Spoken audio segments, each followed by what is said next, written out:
तीन राज्यों में चुनावी हार के बाद में क्या कांग्रेस की स्थिति इंडिया गठबंधन में कमजोर हो रही है? केसी त्यागी साहब हमारे साथ में है। सर, ऐसी जानकारी आ रही है कि आप लोग और आरजेडी मिलकर के कांग्रेस को बिहार में ज्यादा सीट भी नहीं देने की तैयार में। नहीं, सीटों को बंटवारे को लेकर के अभी किसी प्रकार की प्रारंभिक चर्चा प्रारंभ नहीं हुई। तीन राज्यों में जो कांग्रेस की पराजय है उसका अफसोस हमको कांग्रेस से ज्यादा है।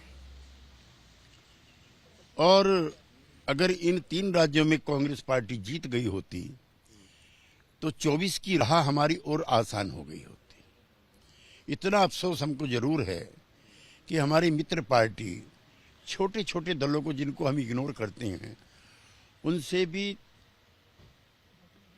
आंशिक रूप से सीट बंटवारा करके लड़ती, शायद हो सकता अच्छे नतीजे निकलते। जैसे राजस्थान में लोकदल के साथ वो कर सकते थे, राजस्थान में जो दूसरी पार्टी है बेनीवाल की, उसके साथ कर सकते थे।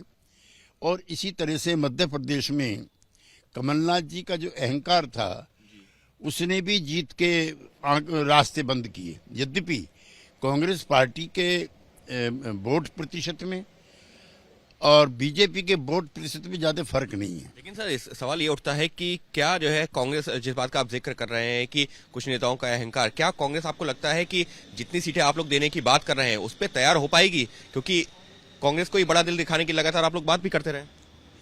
नहीं, हम कांग्रेस पार्टी के साथ किसी तरह का ना कोई विवाद है।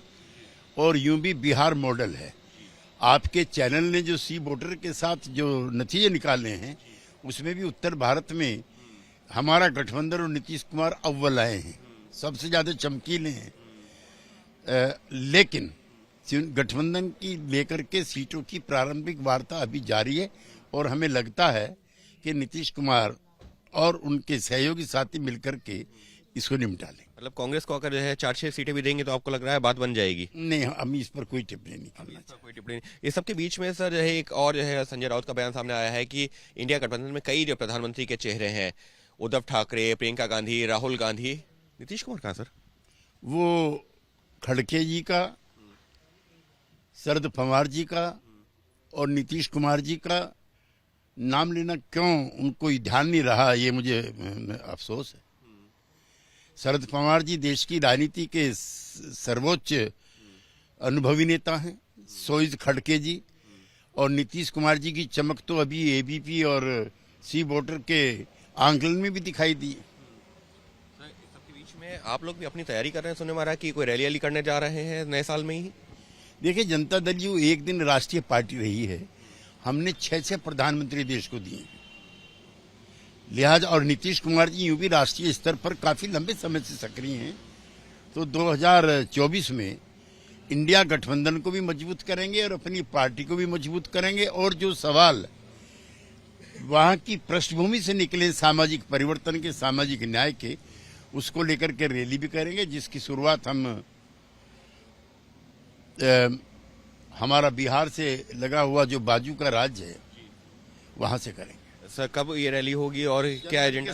जनवरी के प्रथम सप्ताह में या द्वितीय सप्ताह में झारखंड में जनता दल यू की रैली आयोजित है। अपनी बार्गेन पावर तो नहीं बढ़ाने की कोशिश है कि देखिए हमारा ये जनाधार है, हमको ज्यादा सीटें मिलनी चाहिए? ऐसा है कि जो सवाल बिहार ने उठा दिए वो संपूर्ण विपक्ष के नहीं, रूलिंग पार्टी के भी विमर्श के मुद्दे बन गए हैं। अगर आज शिवराज सिंह चौहान को आप हटाते हो तो मोहन यादव को बनाना होगा। अगर राजस्थान में आप भजनलाल शर्मा जी को बनाते हो तो पार्टी का अध्यक्ष पिछड़ा वर्ग से बनाना पड़ेगा। ये हमारे विचारों की जीत है। बस एक आखिरी सवाल, तो सर ऐसे में आपको लग रहा है कि अभी इंडिया गठबंधन में कांग्रेस थोड़ी सी पहले से कमजोर हुई है इन हारों के बाद में, और उसको अपना अहंकार कम करना होगा पार्टी के कुछ? हम उस दृष्टि से नहीं देखते। नीतीश कुमार सबसे पहले नेता हैं देश के जिन्होंने जो अनटचेबिलिटी है उसको तोड़ने का काम किया था। उन्होंने कहा था कि ये पार्टी के बगैर, कांग्रेस पार्टी के बगैर कोई विपक्षी एकता नहीं होती। कांग्रेस पार्टी को थोड़ा सा और एकोमोडेटिंग होने की आवश्यकता है। कांग्रेस पार्टी को थोड़ा और एकोमोडेटिंग होने की आवश्यकता है, कहना है जेडीयू के मुख्य प्रवक्ता केसी त्यागी का। उन्होंने जरूर कहा कि अगर जो नतीजे आए हैं चुनावी राज्यों में, वहां पर कांग्रेस के कुछ नेताओं ने अपनी एरोगेंस नहीं दिखाई होती तो शायद आज नतीजे कुछ और भी होते। और अब जेडीयू तैयारी कर रही है खुद को मजबूत करने की। हालांकि दावा यह किया जा रहा है कि अगर जेडीयू मजबूत होगी तो से इंडिया गठबंधन भी मजबूत होगा और उसी कड़ी में झारखंड में नए साल में की जाएगी एक बड़ी रैली। सहयोगी कैमरा पर्सन राजेंद्र सिंह के साथ अंकित गुप्ता, एबीपी न्यूज, दिल्ली।